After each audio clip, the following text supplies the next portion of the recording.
I was 5 months behind. I paid my rent. And I remember one day my landlord came to break my legs. I had a landlord at one of the places I lived at that he's the guy that he believed in physical assault. So he's coming down the driveway, and I'm in this one bedroom townhouse apartment. So I actually went into the bathroom, and there's this underneath the sink, there's this little cupboard. To this day, I have no idea how I fit in that cupboard. I'm in this mastermind, and the guy told me if I'm uncomfortable with asking for $10,000 for a day of corporate training plus travel expenses, to reach down and grab my balls and start squeezing my balls. True story. Okay. I'm like, yeah, right. You're going to want me to reach down on the telephone and start grabbing my balls because it's pain or pleasure. So anyways, 2 days later, I get a phone call. This guy calls me and goes, I need to speak with Darren Jacklin. I want to bring you in to do a quarterly offsite for my executives in the Canadian Rockies, and I want to bring you in.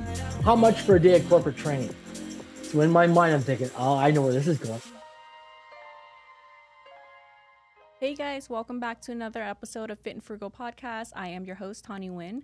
Today we're actually doing something for the first time, so bear with us here, but we're doing a virtual podcast, and I have here with my friend Darren. He's going to introduce himself, and there he is. Yay! Woohoo! Great to see everyone. Darren, you're in Vancouver right now, right? Yeah, Vancouver, British Columbia, Canada is my primary residence where I'm based out of. Yeah, so I love being here. It's a great city. And I always say if people have never been to Vancouver, Canada yet, you want to come out. There's lots of things to see and do here. If you want to be a tourist in the town, you can go on a cruise ship to Alaska. There's the movie industry here from Hollywood. There's hiking. There's outdoor skiing. There's all kinds of stuff. Winter sports, summer sports, lots of stuff to do here. Yeah, and you're so high energy, and I love the background that you chose because it's very fitting. Mhm. Vancouver, when I think I went to Victoria as well. So it's a Yeah. very different pace of life, you know. I think I drove there from Seattle too. So it's Oh, really wow. nice. Yeah.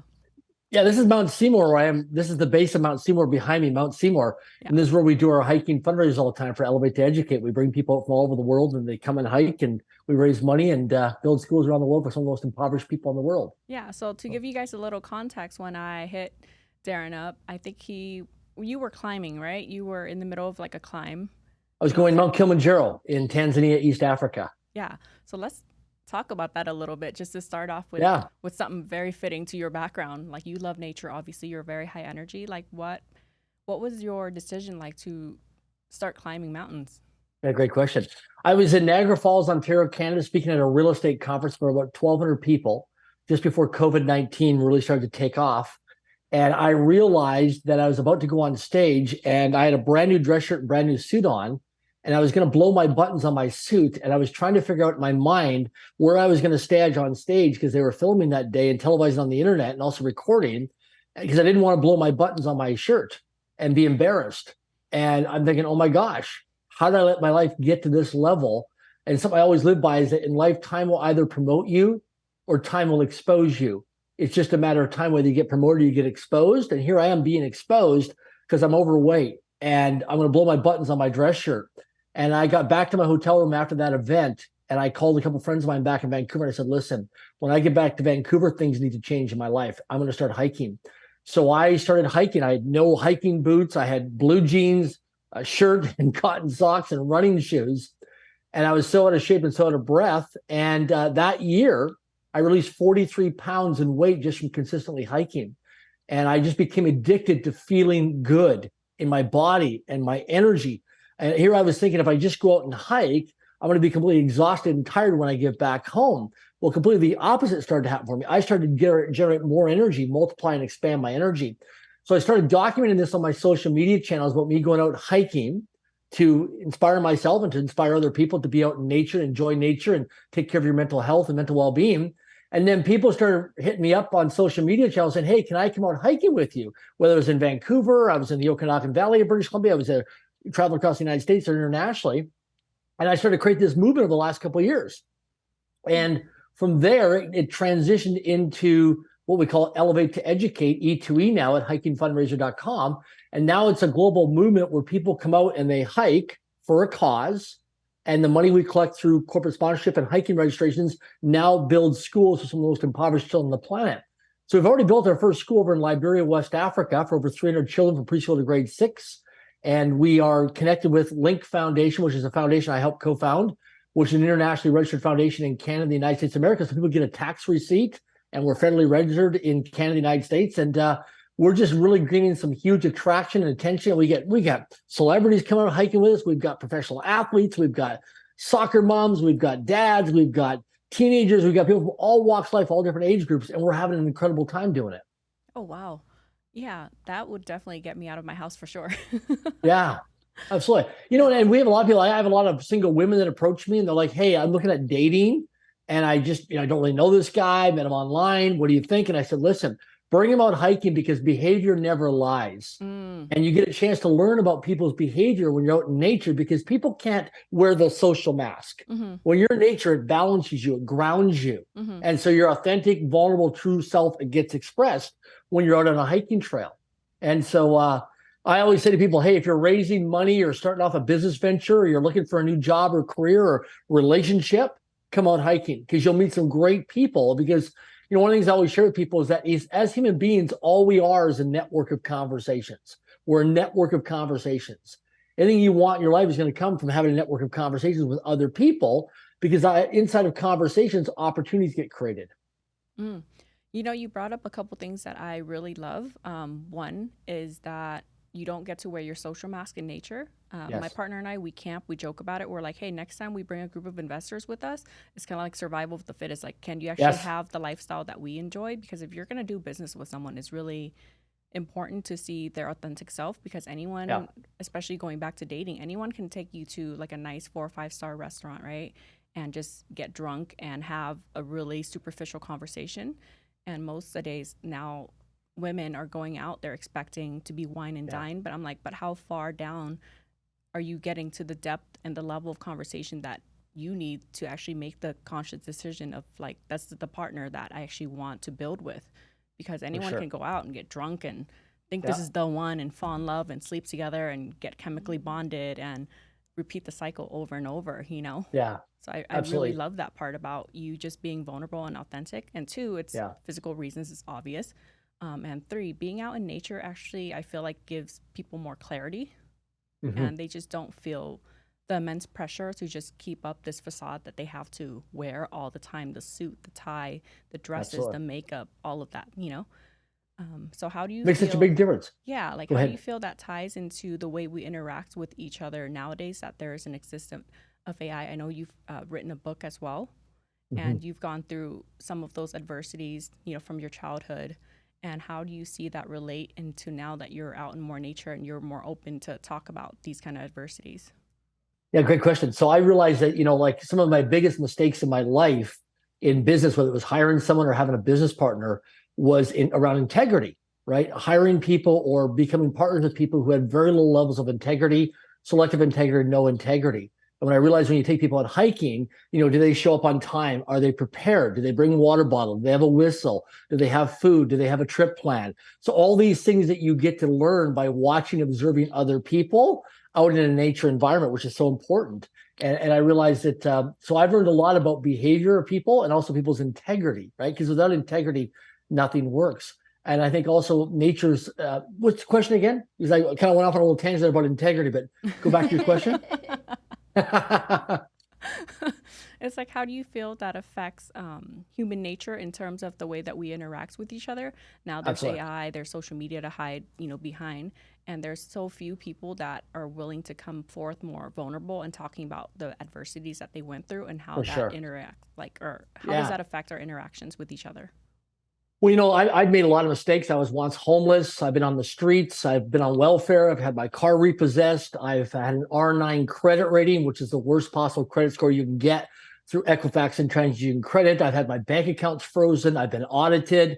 I've had lawsuits. I've had collection fees after me, creditors after me, all throughout my life by taking different risks. And some things that I learned, and I had childhood trauma because when I was a young boy and I was in grade 1, I failed grade 1 public school. And then it was determined by the school system that I was not fit to attend regular public school. So I was put into what we call special education classes from grade 1 all the way through to grade 12 of public school. When I was 7 years of age, I created my first business called Rent a Kid. And I would go out and cut grass, shovel snow in the wintertime, and deliver newspapers by knocking on doors in my neighborhood and all throughout my community. Now I'm 51 years of age today. And when I was 9 years of age, I had my two best friends in my neighborhood go out with me, knocking on doors, looking at odd jobs and how we could serve our community and solve problems in our community. To this day, I'm still great friends with those two friends when I was 9 years old. In fact, I just talked to both of them just last week by telephone. And so to me, it's all about having and building relationships, authentic, integral, connected relationships. Because a lot of people with social media today, and if you look at a lot of these social media apps and dating apps, it's transactional versus relational.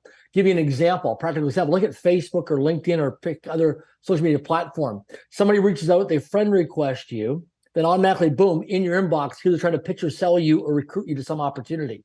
You're like, I don't even know who you are. You just friend request me. Now you're trying to pitch and sell me or recruit me to your opportunity. And I don't even know you. It's transactional. It's like a one-night stand. So the key thing is getting to know people, like people, and trust people first, and building what we call relationship equity. And that's why I love what people, when they come out hiking with us with E2E, is people come out, they get a chance to meet high net worth, ultra high net worth, accredited investors. They get a chance to meet other business owners, self-employed people, and entrepreneurs, people who have high-paying corporate jobs, and people come from all walks of life. But you get a chance to meet a sampling of people from all different industries, all different walks of life. And then you get a chance to say, okay, how do I want to live my life going forward? Who do I want to model, right? Because success leaves clues. So I always say to people, modeling is so important. And today with social media, there's so many fake people. I'll give you an example. I was at an airport not too long ago, and I saw these people flying. They had private jets there, and there was these young people in their early 20s had borrowed a private jet for a few hours to stand there and change clothes on the ground and take pictures for their Instagram channels. Okay, and they'd never even chartered the jet. They never even wrote a check to pay for the jet. They got access to a jet, and it was so interesting to see that. But then they put it on social media. People think, oh my gosh, these people are overnight successes. No, it's thousands of hours of hustle and grind and training and development. You know, I'm 51 today, and yeah, I've achieved a lot of success and financial success and business success. But in my 20s, disastrous. Like I had a lot of peaks and valleys and adversities and challenges. My 30s, and then when I was 38 years of age, flat broke financially at 38, I remember making a decision one time. I was so disgusted with myself. I said, you know what? Enough is enough. I want to get my money right. I'm tired of this roller coaster of ups and downs and uncertainties and fears and doubts and wondering if I'm going to pay my bills on time each month. And I just got so sick and tired of it. At age 38, I dedicated my life to studying financial freedom. So from age 38 to, all throughout my 40s. And I'll tell you a quick story. When I became a millionaire in my early 40s, I remember one time calling up one of my mentors in San Francisco. I'm like, hey, guess what? I'm now a millionaire. He's like, hey, great. I'm flying up to Vancouver in a few months. Let's go out for sushi and celebrate. But he goes, while I come up, what I want you to do is I want you to go to your accountant and I want you to get a personal financial net worth statement that's audited and verified by your accountant. I'm like, why do you want me to do that? I'll just bring you my financial net worth statement. I'll just print it off and bring it. He goes, no, I want it verified. I'm thinking, well, it's going to cost you like $500 to do that. He goes, I don't care. Get it done or I'm not going to meet you for dinner. So as I went and got this done with my accountant, I sat down in the sushi restaurant in downtown Vancouver with my mentor. He's worth about $25 million at the time. Okay. Sit down with this guy. I'm worth $1.3 million. And I sit down with him and we're in this restaurant that's just full of people, the sushi restaurant. He looks at me and he says to me, he said, Darren, congratulations, you're now a millionaire. He shakes my hand and he goes, I got a question to ask you. He said, do you have an ATM card on you? I said, yeah. He goes, there's an ATM across the street over there. He goes, can you walk over there right now to the ATM machine and pull out $1,000 cash? Yes or no? I'm like, no. He goes, can you get me $500 in cash? Yes or no? I said, no. He goes, can you get me $250 cash? I'm thinking in my head, well, I have an overdraft. And I'm thinking, I can probably get about $220 in cash, liquid cash. And he looks at me and goes, so you can go get me $220 liquid cash? And I said, yeah. He stands up in front of the restaurant for all these people in the sushi restaurant. And he goes, ladies and gentlemen, can I have your attention, please? My friend here is now a millionaire, but he's freaking broke. He's broke. He's worth $1.3 million on paper, but he's freaking broke and he can't even buy his and my dinner right now. Oh, shit.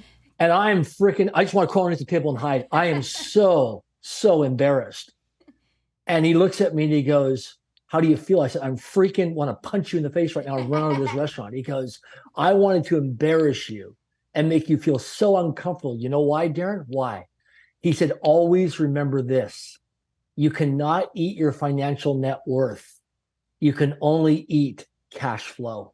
and you have no cash flow. You are worth $1.3 million on paper, but you can't even buy our dinner right now because you're flat broke. Wow. But you got a good ego and you want to impress me because you want to look good and you don't want to look bad. But guess what? You have no monthly recurring cash flow because you don't have a diversified portfolio. And today I own a lot of real estate. I have multiple revenue streams today because of that guy embarrassing me because I was so proud that I became a millionaire on paper, but not had cash flow. And there's a lot of people that I've met over the years who are very financially successful on paper and drive fancy cars and live in fancy neighborhoods. I drive a 2015 Honda Civic car. People always say, why? Because I'm low profile, high impact. Low profile, because the more visibility, the more exposure you have, the more potential risks and liabilities you create for yourself. People don't realize that on the come up, right? On the come up, people are like, oh my gosh. And I remember in my 30s, man, I was hustling. I wanted a center of attention. I wanted to be recognized. I wanted to be everywhere. And then once you start making success happen, it's all about risk mitigation and asset protection. That's why people live in gated communities sometimes. That's why you see people who achieve financial success in professional sports or music or entertainment or in business. They're also like, where are they? Like they're kind of off the radar because they don't want the visibility of the exposure because it creates potential risks and liabilities. Yeah. I love Right? that story. Like what was that moment like when he embarrassed you? Like, and what has that taught you on a ego level? Like, the saying is like a bad day for the ego is a good day for the soul. So Yeah. how has that experience taught you to become Humbling. whoever you are today? Humbling experience because in my life, I always wanted to look good and I never wanted to look bad. And to me, image and ego was very important, right? Always wanted to be the center of attention. And it came from childhood trauma of being that kid in special education class that never got the attention, never got people believing. I was never good enough, never smart enough, never worthy enough, never amount to much. I was in special ed. Here I am, this young kid when I'm in school in special ed trying to meet girls, right? And I would put 10 Canadian pennies in my left pocket secretly. So every time I would say good morning or good afternoon or hello to a girl, I would secretly transfer a penny from my left pocket to my right pocket because what I learned is that whatever I lack in skill, I make it up in numbers. And my skill was I was insecure and I lacked confidence in saying hello to people and hi to people. Today, I'm a very self-confident person because I've taken a lot of training and development. But one of the things I realized was my integrity. You see, I used to have selective integrity. If I wanted something from you, I had high levels of accountability and integrity because I wanted something from you. And then I got confronted by one of my mentors one day and he said, Darren, I want to show you a blind spot that you're not aware of. You're a user and you're a taker. Like, what are you talking about? I love people because you're a user and a taker. And what I do every quarter, every 90 days in my calendar is I do an exercise where I take a few hours by myself, usually out in nature. In my backpack, I have a journal. And I sit down and I go through this experiential exercise. And this is an uncomfortable exercise. And I invite everybody watching. Here's the bonus opportunity to do this exercise. It's not comfortable. It's going to be confronting to yourself. Okay? Is sit down and ask yourself this question. Where am I self-aware in my life? And where am I unaware of my life?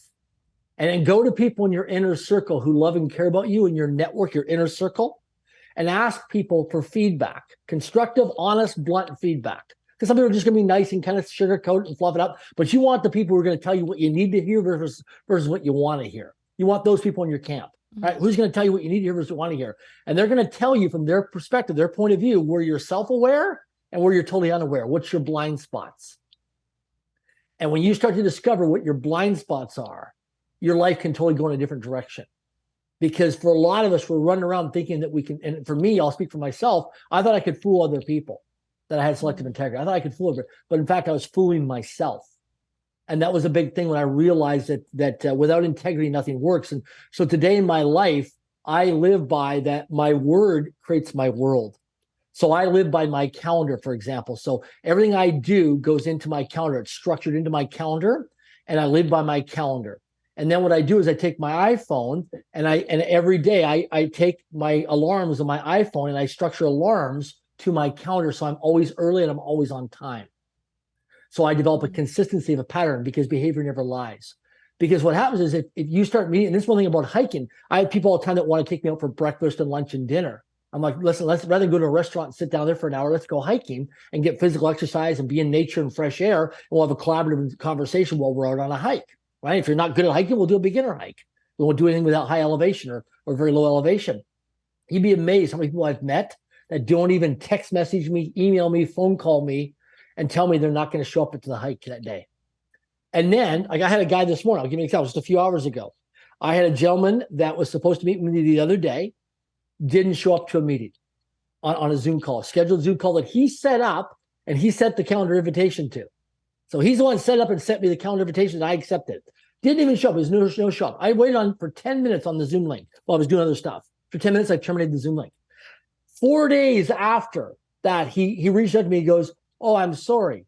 I wasn't looking at my calendar. I didn't realize we had a call that day." And he goes, "Let's get together." So the key thing I look for is the person going to step over their integrity, what they gave their word to? And this is something in terms of behavior never lies. You start to watch and observe I watch people's feet, not their lips. Because like if you look at business, people say talk is cheap. Well, I think we go a step further. Most people cheapen their talk. I also, and I'll just be transparent with everybody, I made a lot of mistakes in my life in business. And one of the biggest mistakes I made was not listening and trusting women's intuition. Today, if you look at everything I do within the group of companies and our family foundation, it's all run by women. And I rely heavily. All my team meetings, there's majority of people on my team are women. And I always check in with the women. We have a 3-step process. I always ask the ladies, is your intuition right now calm? Step number 1, is it calm? Step number 2, is it cautious? Or step number 3, is it nervous? So calm, cautious, or nervous. So if we're looking at investing in something, are you calm, cautious, or nervous? If we want to hire someone or bring somebody onto our team, are you calm, cautious, or nervous? We want to bring on this corporate sponsor, have somebody involved in the joint venture, are you calm, cautious, or nervous? And I have them check in with their female intuition and say, I'm calm, green light, cautious, yellow light, nervous, red light. Wow. If it's calm, we proceed. If it's cautious, we do more research, more discovery, more due diligence. If it's nervous, red, we run. Wow. No involvement. No, I love this concept. One, because it empowers more women, because I love how you are trusting women to actually rely on their intuition. Because I don't know about you, Lana, but like for the most of my 20s, we're more wired and conditioned to suppress that part of us because like feelings are bad. You have to make logical decisions. You have to stay on your left brain. Yeah. Yes. But at the same time, like you're not really operating from the best part of you, which is your intuition. And why do you feel that a lot of women lack that self-trust or that security to make decisions just based on their intuition? Belief in themselves, self-confidence and belief in themselves, and giving themselves permission, because women are always competing and comparing. You look at all the media, right? You look at all the magazines in the grocery store checkout.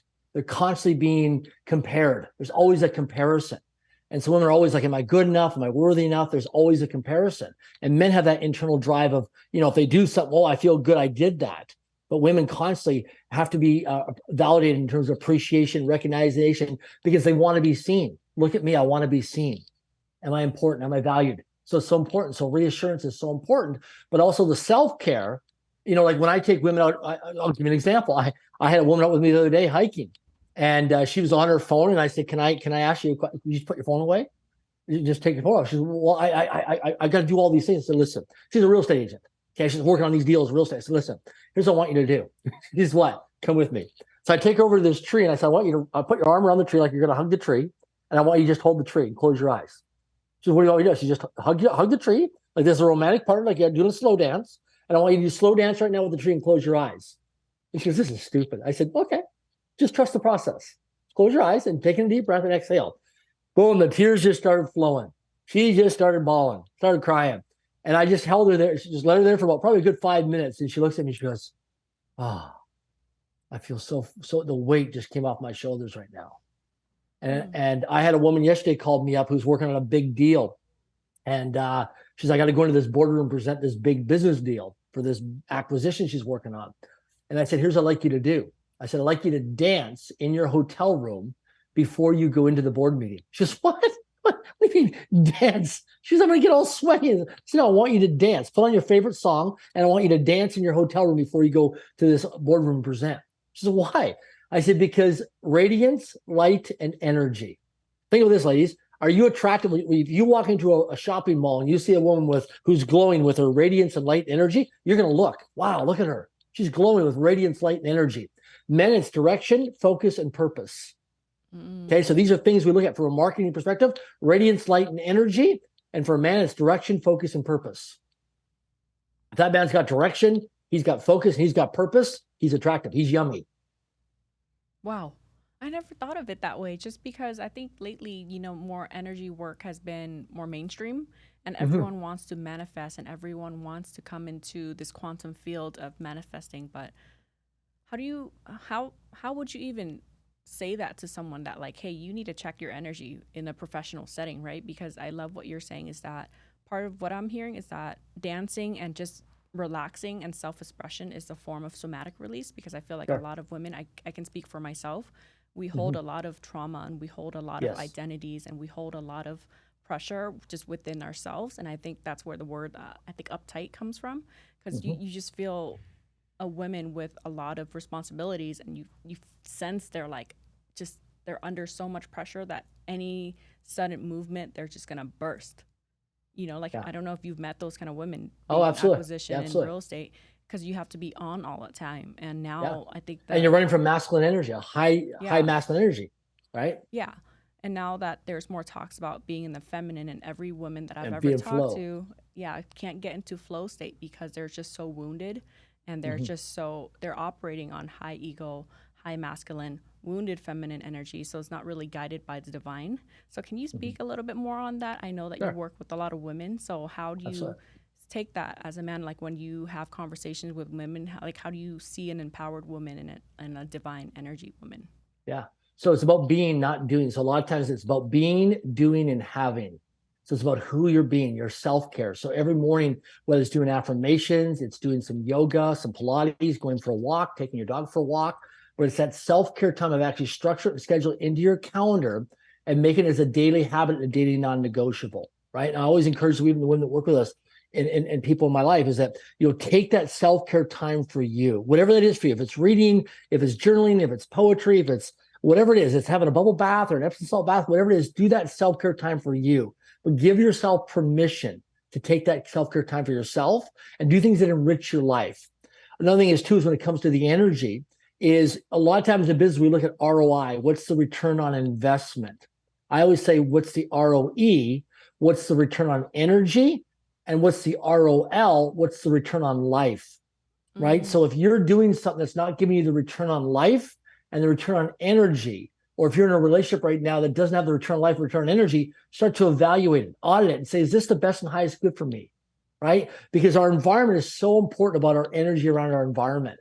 And also getting around, for example, ladies, getting around inspiring, empowering environments, right? That are non-toxic environments, right? Because I'll give you an example. If we go to a food court of a shopping mall and we walk into a food court and we see 4 women sitting together, primarily the woman who's getting the most amount of attention is the woman who's got the biggest problem. Okay, I see it all the time on the hiking trails. See it all the time in my hiking groups, right? The one with the biggest problem is getting the most amount of attention. Then if you've got a handful of women there, 3 or 4 women are helping the woman collaborate with her on their problem. And the woman's off to the side saying, oh my gosh, we just shut up. I just want to be out here and listen to the birds and look around. And she just keeps talking and talking and talking, right? So the key thing is knowing place and time, but also realizing that it's important to talk about things and express your emotions and your feelings, which is very, very important, but also situational awareness. I take people nighttime hiking. One of the reasons why I take people nighttime hiking is, number one, is the fear. Right? People always ask me, oh my gosh, is there wild animals out here? Are we going to encounter something? Listen, the fear is real. So feel it in your body sensations. Honor and celebrate your body's protecting you and keeping you safe. Protection and survival. The fear is real, but the threat is not. There's no physical evidence that nothing's going to eat you or you're not going to die. So when we go nighttime hiking, it's situational awareness. And I always encourage people, when you're out there, do you have the skill of what we call situational awareness? So sometimes women are, when they're in their groups and they're talking, but they're not aware sometimes of what other people are feeling. Like it's not the right time and place to be experiencing that, right? Maybe it should be a private conversation, not a group therapy session where it is, because then you're repelling people from you versus attracting people to you. I've seen some women, for example, in real estate. I've worked with a lot of real estate agents. And a woman will come in and say, oh my gosh, I just blew up this deal and this guy's a jerk and this and this and this, that going on. And meanwhile, other people around you could be potential clients for you. They could be potential referral partners to you. And maybe rather than voicing it and fireworking it to half a dozen people in this dinner party or this social public place, you should just talk to one or two people privately, because these people are thinking, oh my gosh, I don't want to refer anybody. I don't want to deal with people like that, right? So you want to be sensitive to your environment, and because people are always watching, always observing you. And so it's very, very important of time and place and the selection of who you have a conversation with and what you choose to talk about. Yeah. Very, very important. No, I love your energy. Like, you are just as expressive as I remember seeing you on stage and when we had conversations offline. How I can't really envision a time, like, can you walk me through what one of your darkest moments is like and how you managed yourself to overcome those obstacles? Yeah, great question. Yeah. So I've been like really down, financially broke. Like, I went several years without paying my taxes. I was 5 months behind on paying my rent. And I remember one day my landlord came to break my legs. I had a landlord at one of the places I lived at that, he was in the construction trade, and he was one of these guys that, smoker, drinker kind of guy, redneck guy. But he's the guy that, he believed in physical assault. Like, if he was the type of guy, if you said something wrong to him, he'd punch you in the face. No question. Give me an assault charge. Go to court. I don't care. Call the police. I can care less. I'm going to listen. If you're going to call the police, I'm going to make sure that you're going to go by ambulance to the hospital. I'm going to make my assault charge worth it. And so I had this landlord one time, and I was really in a downward spiral financially in my business doing corporate training. I was struggling, and things were not working out financially for me. And I remember hearing his Dodge big diesel truck coming down the driveway. And I'm like, oh my gosh, this is probably one of the darkest days of my life, thinking, oh my gosh, this guy, because he's threatened me before that I'll pay him around time, he's going to break my legs with a baseball bat. And he carried a baseball bat in his Dodge truck. And he always had a ball and a glove. That way, if the police ever stopped him, he was like, well, I'm going to the ballpark, because he had a ball and a glove and a baseball bat. So they couldn't prove that he was going to assault me, because it wasn't a weapon, because he had a ball and a glove. And he'd always tell me that, oh, you phoned the police on me with a baseball bat, don't worry, they're never going to prove it. And so he's coming down the driveway, and I'm in this 1-bedroom townhouse apartment. And I'm thinking, I can't get out the window because the window's too small. So I actually went into the bathroom, and there's this, underneath the sink, there's this little cupboard. To this day, I have no idea how I fit in that cupboard. It was so small, but I somehow shrunk my body to fit in the thing. I was so scared for my life, and I was in there.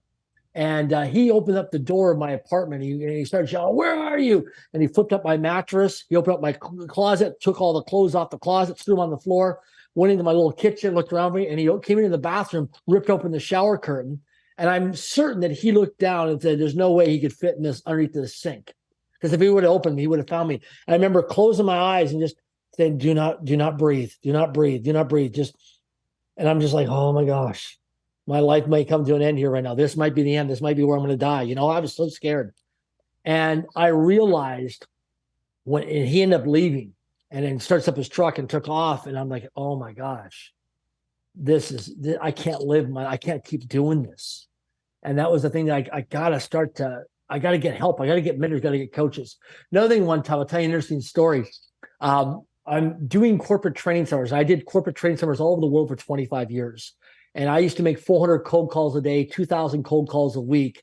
And over a 5-year period, I made over 100,000 cold calls out of the telephone books, cold calling, right? With a 98% rejection rate. And I'm making $200 a day. And sometimes I'd fly from Vancouver to New York, right? All day to fly from Vancouver, Canada to New York to go train the next day at company for $200 plus my travel expenses and a $50 day per diem. So $250, and then fly all the way back. So you'd make more money being a greeter at Walmart than I was making, but I was passionate about what I was doing. And one day I had a friend of mine. He's like, Darren, I have this mastermind group I belong to, some really successful entrepreneurs. I'd like to bring you around and give you a guest pass and have you come.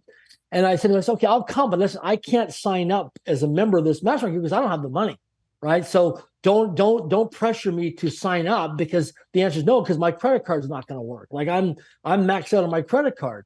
And he's like, no problem, just come as my guest. So I go there, and there's all these people, and I'm watching them, and I'm putting these people on a pedestal, and I'm putting myself in the pit.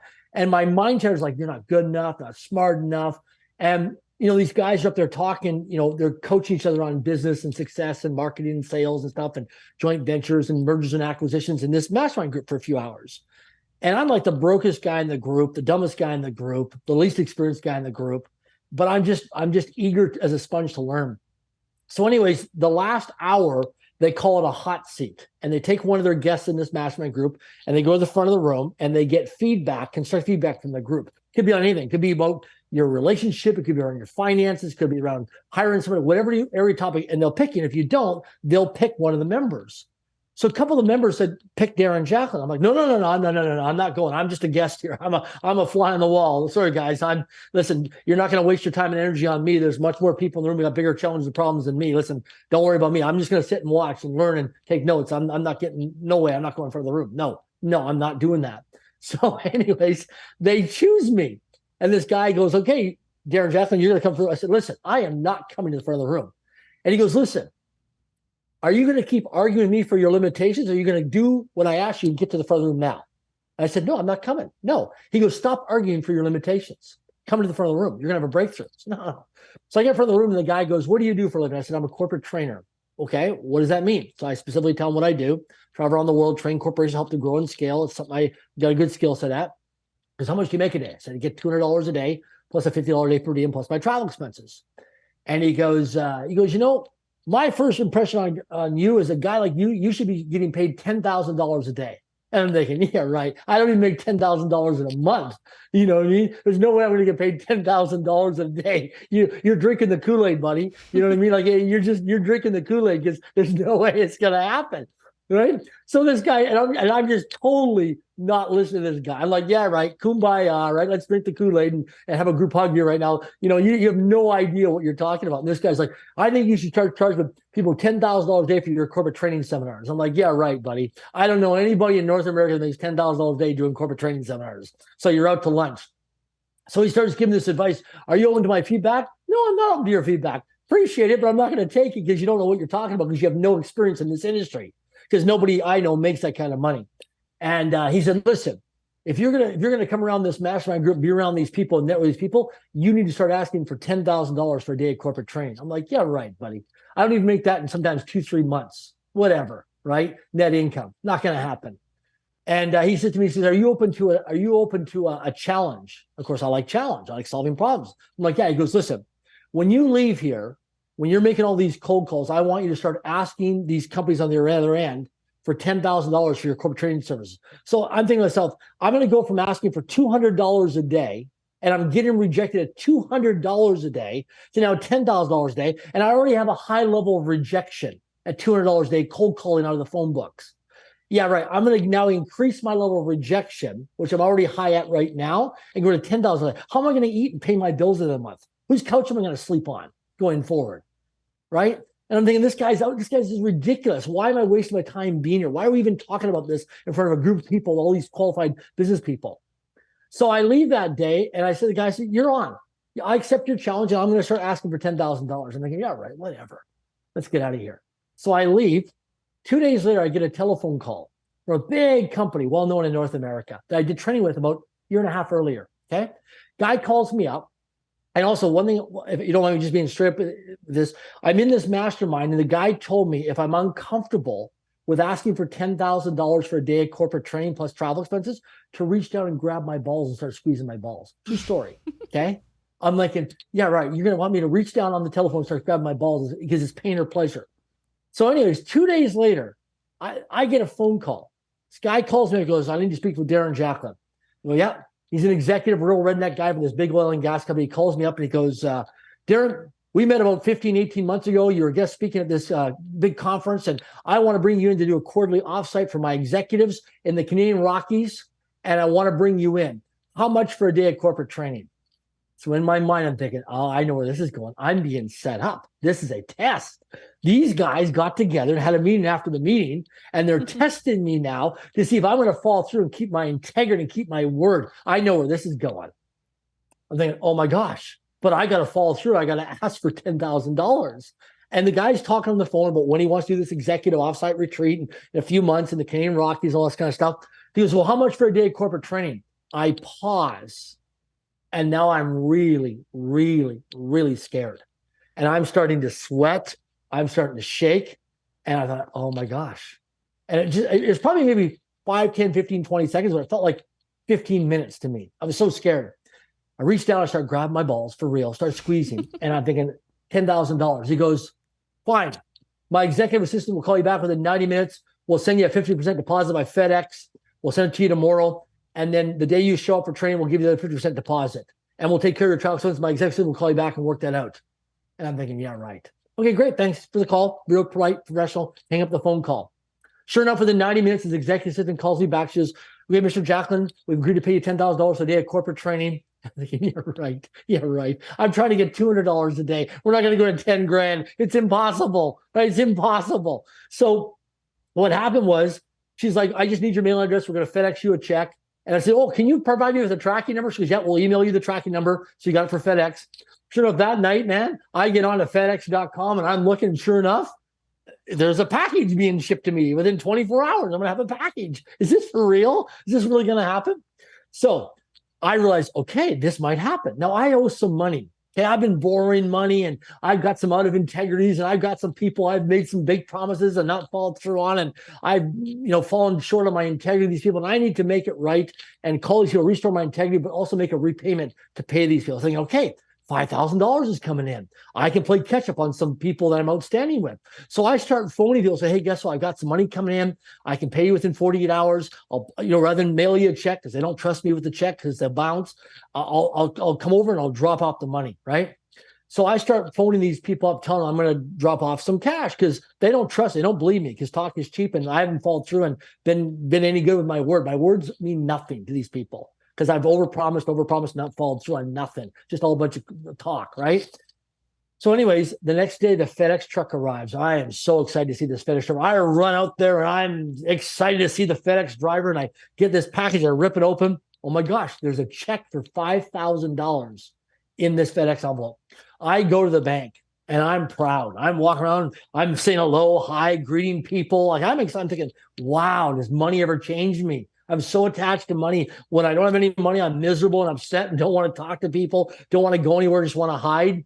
And when I got money, I'm out there, hello, hi, please, thank you. I'm like, wow, this is really interesting, my behavior. And it's so good awareness, right?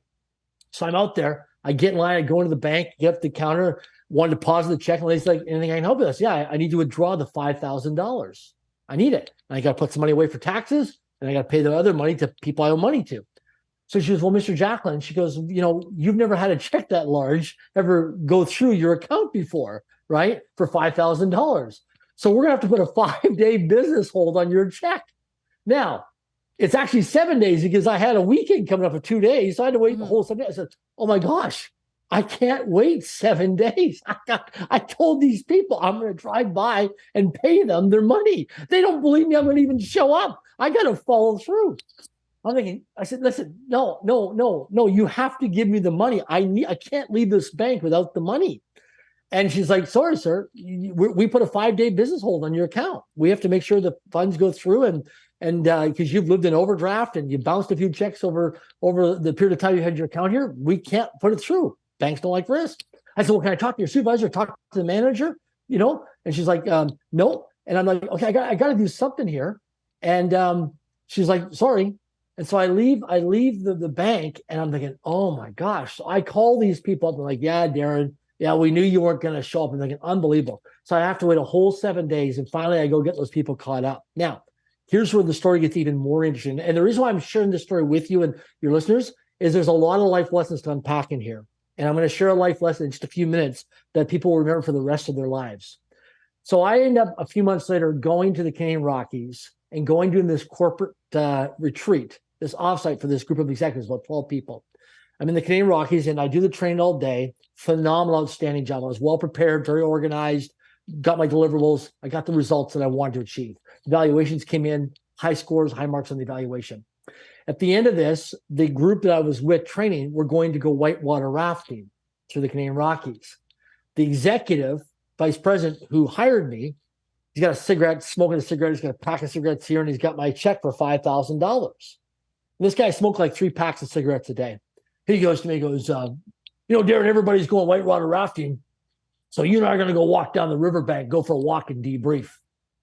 So we start walking down the riverbank in this beautiful Canadian Rocky Mountains. And he says to me, Darren, I got a question to ask you. A few months ago when I called you up and I asked you how much for a day of corporate training, why did you tell me $10,000? And I'm thinking, oh my gosh, I hope he doesn't ask for what? A refund. Because I've already spent the first $5,000 that he gave me as a 50% deposit. And then there's $5,000 he's got there in the check. That money's already accounted for as well for catching up on bills and paying my taxes. And I'm thinking, oh my gosh, this is going to go sideways fast. And I don't know what to do. And this guy's not going to be happy. And I'm just scared, right? All kinds of negative self-talk and chatter going on. And he's like, why, when I asked you for a day of corporate training, why did you tell me $10,000? And I looked at him straight in the eye, right? I thought, just be calm, breathe, just be calm, breathe. You're in your nature. And I said, well, you know what? I felt that I'm worth $10,000 and I feel I was well prepared and I provided the deliverables and you got the return on investment and all your executives were very impressed and the evaluations will verify and back it up for me. He looks at me, goes, do you have a coach? And I said, well, I have people around me, coach. He goes, are you open to some feedback? Are you open to me coaching you for a few minutes? I'm like, okay. And yes, sir. Like, I just want, I need to be coached because I need the $5,000 too, right? So I'm a yes for everything right now, right? And I'm really scared. So he looks at me and he goes, when I asked you how much for a day of corporate training, you told me $10,000. You should never have said that. I'm thinking, oh my gosh, because, just recently I was asking for $200 a day. He goes, you should have asked me what was my budget and what was I willing to pay for a day of corporate training. He goes, Darren, I had budgeted to pay you $25,000 for the day, plus first-class travel expenses. Reaches into his pocket. He goes, here's your check for $5,000. You left $15,000 on the table. He goes, Darren, sometimes he'll believe more in you than you actually believe in yourself. I hope you learned something today, that people see more in you than you see in yourself. You got to raise your self-confidence and your belief level of what your self-worth is and what you deserve in life and what you're open to receiving. Because guys like you think you're only worth a couple $100 a day, but I'd pay you $25,000 a day because I see the return on the investment of what you do for my executives. Let's go back to camp and have something to eat. And that guy changed my life. And I've been paid as high as $40,000 for a day of corporate training when I was doing corporate training seminars. I don't do much corporate training anymore. I retired more or less in 2015 from that.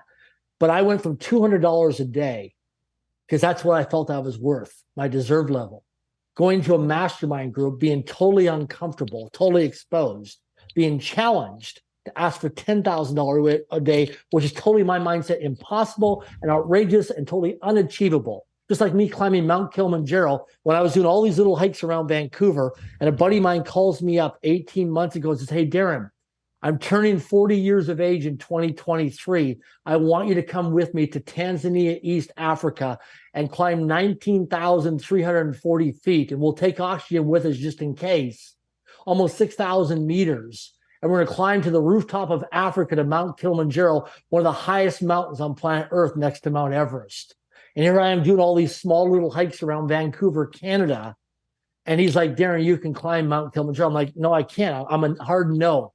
No, I'm not doing it. I'm not an athletic person. I don't have the DNA. I don't have the genetics. He goes, Darren, stop arguing with me for your limitations. Stop arguing with your limitations with me. You can train and develop yourself and build a coach around you and train yourself, and you can climb Mount Kilimanjaro with me. And I summited Mount Kilimanjaro in July of 2023. And now I'm training for Mount Vincent in Antarctica for January 2025 as a charity event for Link Foundation, ETV Elevate to educate, but build schools around the world for some of the most impoverished children on the planet. And I never would have thought, if you would have asked me 18 months ago, would I ever be doing Mount Kilimanjaro or would I ever be doing Mount Vincent, Antarctica, the coldest place on Earth, I would have said, you're absolutely crazy. That's impossible for me to do something like that. And now I'm in the best physical, mental, emotional, spiritual state of my life. And I've got another year or 12 months still to train before I go to Mount Vincent. So it's just mind-boggling. And this is what the impact of these people that have showed up in my path, in my life, from going to a mastermind group where I'm like, why do I need to go? These people are so much better than me. I'm not good enough. I'm not smart enough. I can't even afford to ever sign up for the program. If my buddy didn't bring me as a guest pass, my credit card would have declined because I couldn't even pay for the tuition for the day to go to the event. I was so broke I couldn't even pay for parking on the street. My buddy had to pick me up and drive me. And I went, so all these things happen. It's never in our way. It's only on our way. And so I'm somebody who've overcome a lot of adversities and failures and challenges and setbacks.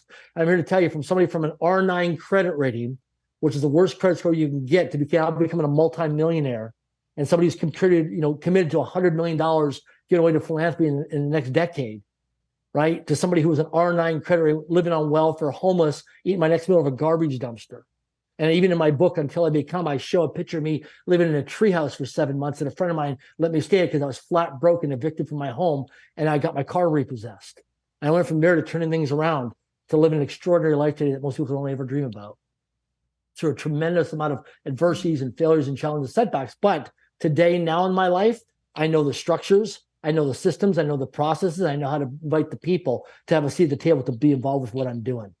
Because I know now the daily habits and the daily routines, because I know what not to do, because I've mastered that. Now I know what to do during the waking hours of my day. Wow, I'm still marinating in your story. That's incredible. What do you think your biggest lesson that you've got from climbing the mountain, and how do you apply that to your everyday life? Good question. So first 48 hours on Mount Kilimanjaro, I got slapped in the face, metaphorically, like a life lesson of patience, because I'm an impatient person. I like to make things happen and get things done. I'm on the disc profile, I'm a D, I'm a driver. I'm driven, right? When I'm focused on something like a dog on a bone, I want to make things happen, get things done. So what happened was I trained for a year for Mount Kilimanjaro, and I arrive in Tanzania, East Africa.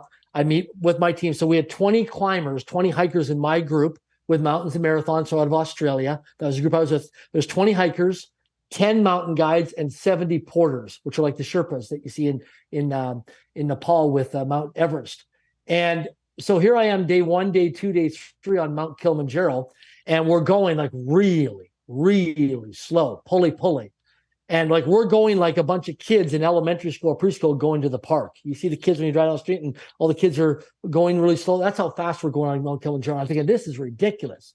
I didn't train for a year for this. I didn't spend all this time and energy and money to fly all the way across the world to come to Tanzania, East Africa, to go this slow to climb Mount Kilimanjaro. We're going to pick up the pace and go a lot faster. So what happened was all these people are passing us on day 1 and day 2 and day 3. All these athletes and all these other people climb Mount Kilimanjaro. So I'm getting impatient. I got triggered, right? And now I'm confrontational. I'm aggressive with my guides. I'm like, listen, we got to pick up the pace. We're going way too slow. One guide turns around to Angela and she says, Darren, you need to learn to be patient. You need to slow down. You need to trust the process, and you need to pulley. And she must have said pulley to me over 1,000 times over the 10 days I was with her. 5 days up, 2 days down, but I was with the team for 10 days.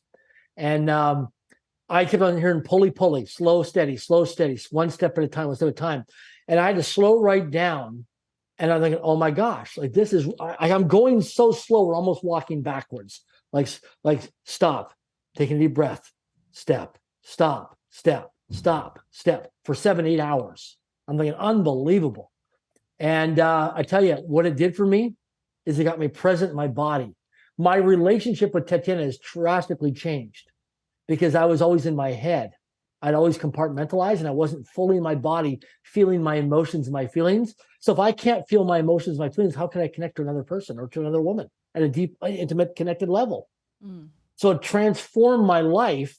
Being on Mount Kilimanjaro was learning how to be in my meat suit, in this physical human being body, and connecting myself and just say, okay, I surrender.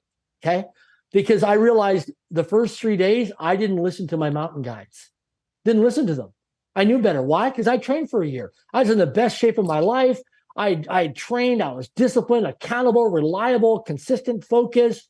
I was like, man, I'm doing something I never thought in my wildest dreams I'd ever do, is fly from Canada all the way to Mount Kilimanjaro and climb something I never thought in my life I'd ever do. And now I'm here. This is the champion. This is the Super Bowl I'm going to. And I realized I was not coachable the first 3 days. So when I look at now as an awareness in my life, is where am I not being coachable in my life? Right? Like I had a gentleman call me the other day, a good friend of mine. He's like, Darren, I need to hire a new coach in the new year. I want to hire a coach. I said, what do you mean a coach? Like, be more specific and too general. What kind of coach? Because I need a whole life coach for my whole life. I said, are you married? Yeah. He goes, yeah. I said, listen, the best coach you'll ever meet in your life is your wife, your partner, your intimate partner. What are you talking about? I said, she knows your strengths. She knows your weaknesses. She knows your insecurities. She knows your blind spots. She knows everything about you because she's with you the majority of the time. So the feedback that she's giving you, you look at it as bitching or complaining or griping or whining. You're going to hire some coach, which again, I'm not against coaches, but you're going to hire some coach to coach you on the same information that she's given you. And he starts laughing. So guess what? He went to his wife and told his wife what I told him. And she goes, yeah, he's right. I'm giving you the same information that you would hire a therapist or a coach for. So sometimes we don't realize that our closest people in our lives are our greatest coaches, our greatest mentors in our lives. The people who are the closest to us that love us the most and care about us the most because they want to protect us and keep us safe. Now, sometimes they can hold us back because they want to protect us and keep us safe. They don't want us to take calculated risks, right? So you got to weigh that out. But I learned a lot. I learned number one, to trust myself. My self-confidence is at a way much higher level, even though I was very high self-confident. But how I've even taken my self-confidence to a whole higher level is keeping my word and following through and committing to my commitments. Powerful breakthrough in my life. Commit to my commitments. Even when things are hard, even when things are challenging, even when things are tough, even when I don't feel like it, even if I'm jet lagged or I'm tired or it's early in the morning or late at night, I follow through on what I give my word to. I commit to my commitments, and I always do complete work. And I always share with people, notice that what you give your word to, do you actually follow through, even when it's hard, even when it's inconvenient, even when it's challenging, even when you don't even feel like it. You commit to your commitment because you gave your word to do it. So for a whole year, when I was training for Kilimanjaro, I was training in snowstorms, blizzards, cold weather, freezing rain, hail, all kinds of stuff. And I'd have people come out saying, yeah, I'll be there on the hiking trail with you to train. And it's snowing or it's blizzarding or it's foggy or it's raining and nobody else shows up. And I'm like, okay, do I get out of my car right now? It's pouring rain, or I just go home and chalk it up as it's a rained out day from hiking. Nope. I gave my word. I'd be here. I allotted this time in my calendar. I'm going to do complete work. I'm going to do the hiking, no matter what it takes. And I would go out there many times. Even my little dog, my little Bichon Shih Tzu Cleo, my dog, he would come out with me in all kinds of weather. I'm thinking, man, this little dog is so committed. He's 12 years old and he's committed. He's committed to his commitment. He gave it, And so I'd go out and do this. And so I look at people now as, are you really committed to your commitments when things are hard, when they're uncomfortable, when they're inconvenient? Or are you going to say, yeah, no, I'm not going to train today. I'm not going to go out and do that because I don't feel right. I don't feel good. Mm-hmm. And that's the big thing for people. Most people are not committed to their commitments. They commit when it's convenient, but they don't commit when it's uncomfortable. I love the part that you brought up, how your partner and your intimate partner actually knows you better, because I think a lot of people don't allow their ego to kind of just to be seen. And to be seen, to be heard, to be understood is really hard, especially for men, right? Because they're always the protector. They're always they have to be masculine, because if they're vulnerable, then they like in your words, they expose a part of themselves that they feel or a sign of weakness, right? As a sign of weakness. And I really appreciate and acknowledge the fact that you are bringing such a light into the difference in terms of how you carry yourself in integrity and still show true authenticity and true vulnerability, and how that carries into your relationship, especially with allowing women to feel more empowered in their intuition. I have a couple last words. Like a lot of things lately that we've talked about is we have such a big digital persona online. And I've been asking the question of, if social media didn't exist, how would you live your life differently, and what would your legacy be? Absolutely, yeah. So I feel that a lot of things. So, for example, recently with Elon Musk, with the announcement of the new truck that they're coming out with Tesla, I feel that changed a lot with social media, because now people are like, oh my gosh, you can shoot at the truck, right? Because they were showing how they're making this like bulletproof truck. And I thought in my lifetime that I would never, ever have to be in an armored vehicle. And I'm thinking to myself, is now because of social media, is this what we're going to see in the next couple of years? People think, oh my gosh, you're in that Tesla truck, you can shoot it because it's bullet resistance or bulletproof. So that was the thing I wish that they would not have shown on social media. Because now I think to myself, are we going to go into in the next 5 years where a lot of vehicles are going to have to become armored vehicles here in North America? So that was scary for me to see that.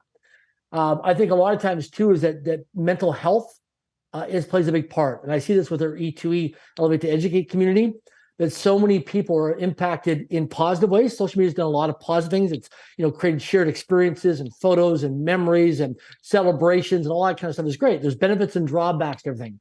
But I think some of the drawbacks is a lot of scams, on social media, a lot of romance date night scams. A lot of men and women have been taken advantage of financially. A lot of cryptocurrency scams, a lot of pump and dump scams have happened on social media by people not verifying and vetting people.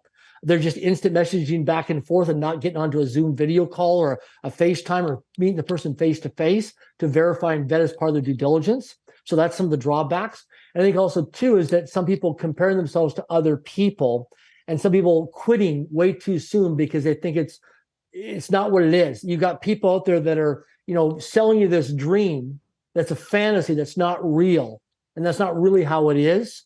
And if you actually looked behind the scenes and seen how this person really lived their lives, it's not what they're displaying on social media, right? It's completely different. And it's used as marketing and to sell the hype and to sell the sizzle. And I don't like that. I don't like the fakeness of social media. I like people being transparent, being authentic, be raw, be vulnerable, and put your cards on the table. Be real with people. Like that's why when I go guest speak at a lot of places and I get voted a lot of times as the best speaker, people say, why? Authenticity, vulnerability. Because I know what it's like to be in the audience sitting there thinking, man, I want to become more successful. I want to take care of my family. I want to do things for people. I'm just wanting to figure out how to pay my bills on time. This person's on stage talking about some new car they just bought or some glorious trip they did or some new watch they bought or some new purse or handbag. And I can't relate to that. There's such a gap because I don't know the steps in between. And so to me, more people relate to, like, for example, I got knighted last year by the royal family of Spain and I became a Sir Darren Jacklin. And I don't, a lot of people have now said to me, Darren, you need to put on all your social media that you're a Sir because it's an inspiration to a lot of people and it gives people hope and possibility. And people have never met somebody. But I was very against it at first because I didn't want to come from ego or bragging or making myself look better than anybody and having somebody put me on a pedestal and then they minimize themselves and put themselves in the pit. I didn't want that. I wanted to be a humble person, a servant leader to make a difference in people's lives. And people are like, no, you've earned it. You've worked hard all your life for that. Right. But I still, when I go places, I just like to approach people and just like, hey, I'm Darren, good to meet you. If I'm at a formal event, I'll go under Sir Darren Jacklin. So I think it's important that people, the persona they have on social media is who they are because behavior never lies. And a big thing I look at is that, you can put all this fake stuff on there on your social media channels. But one thing I always share with people, time will either promote you or time will expose you. It's just a matter of time. So people always ask me, hey, Darren, what do you think of this person on social media? Time will either promote that person or time will expose that person. It's just a matter of time whether they get promoted or they get exposed. And that's why you see people with some of these scandals and things that are going on, they're being exposed. I got exposed with my health a few years ago, right? I was eating a lot of fast food, junk food, hotel food, airplane food, and it compounded to a point where my buttons are going to blow on my shirt. And I realized, oh my gosh, I don't want to live my life this way anymore. I got exposure on my finances. I was up and down all the time, realizing one day I'm like, oh my gosh, my landlord wants to break my legs. I don't want to live my life this way anymore. Because what I realized from that experience was that most people will not make a change in life until a crisis occurs. And I realized that after I had a few different crises in my life, thinking, why do I have to wait to make a change in my life for a crisis to occur? Why can't I just be proactive versus reactive? And so I realize now with me climbing Mount Kilimanjaro, now training for Mount Vincent in Antarctica, I'm thinking, what if I could just set a new standard in my life that I train and develop myself a minimum of 2 hours a day? And they're like, well, we only have 24 hours in a day. So what are some things I need to delegate or say no to in my life and set some healthy boundaries and saying no? So that 2 hours a day is my time in my calendar for me to have self-care time and mental wellness time for myself to take care of myself. So I hike almost every day of the year. Unless I'm traveling, I'm hiking. It's one of the things I do every day and working out and exercising. But a few years ago, I never imagined in my life, I never had the value system, the belief system to ever do something like that. I was just never that guy.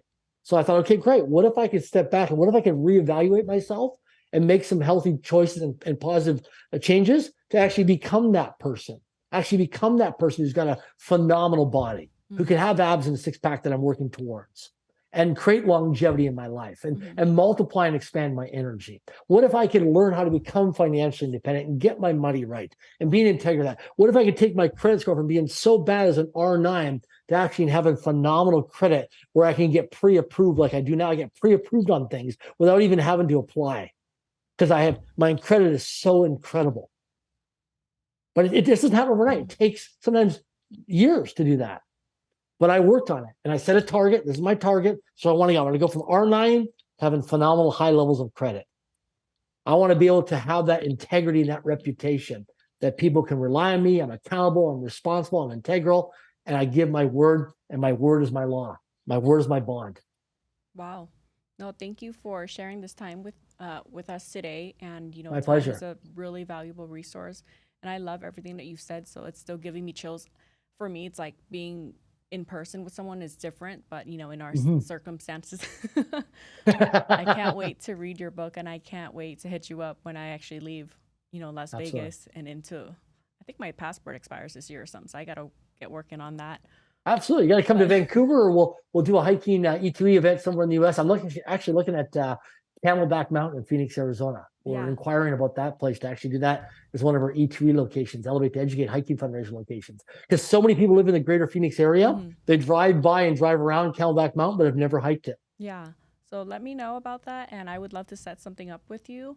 And I Sure. just want to thank you again for showing up My authentically pleasure. as who you are. Your energy is just so high, and I just love the vibrations that you put out and everything that you've said. Where can Absolutely. people find you?